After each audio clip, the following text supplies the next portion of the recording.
Is a guru required on the spiritual journey? If you are human, yes. And what I mean by that is, I don't mean human just as in, do you have a body, are you breathing?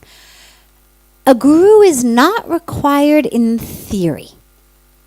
A guru is the one who brings the light, who removes the darkness. God is always there. There's no teaching that says you cannot reach God without a guru.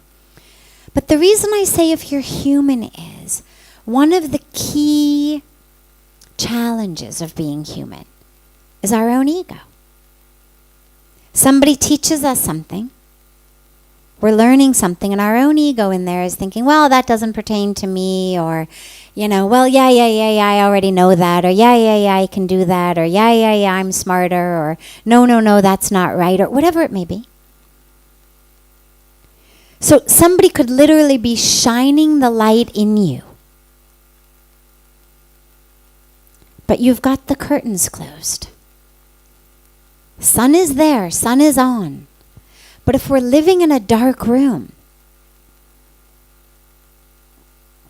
attached to our curtains, as us, convinced that our curtains are our identity, convinced that this is who I am, you're never going to see the light. The guru comes in, grabs those curtains, says,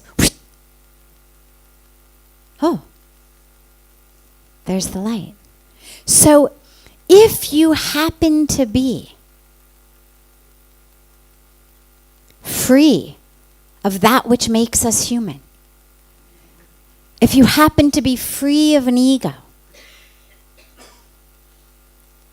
if you happen to be free of a history of subconscious patterning, as Bruce Lipton was speaking to us about so much during the yoga festival, if you're free of that, if you're free of attachment to your identity, if you're free of who you think you are, no, you don't need a guru. But if you get lost, if sometimes your ego leads you astray,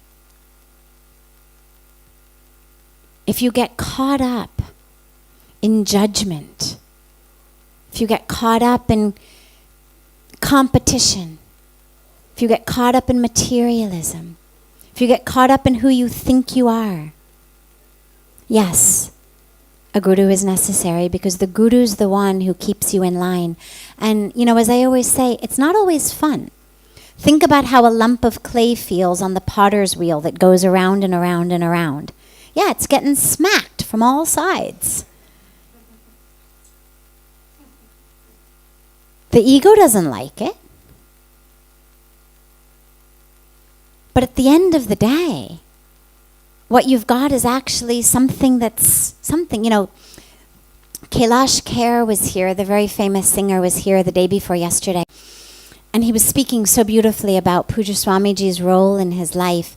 And he said, you took the earth, you took the dirt, you took the pieces, you took just that which was mere material potential. You took it, you matted it up, you rolled it around, you shaped it, and out of that came Kailash Kher. Now, if he had been attached to his identity as a lump of clay, as the dirt, as the material potential, if he had thought that was the highest of who he was, if he had said, don't squeeze so hard, don't push so hard, Kailash Kher wouldn't have come out of it.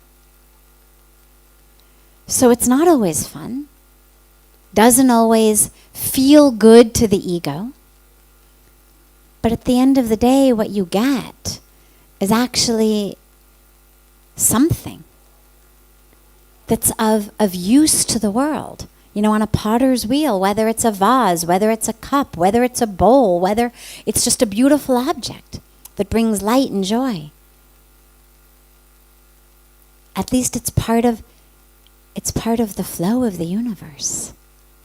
Something that gives back to the world. So for that, yeah, it's necessary.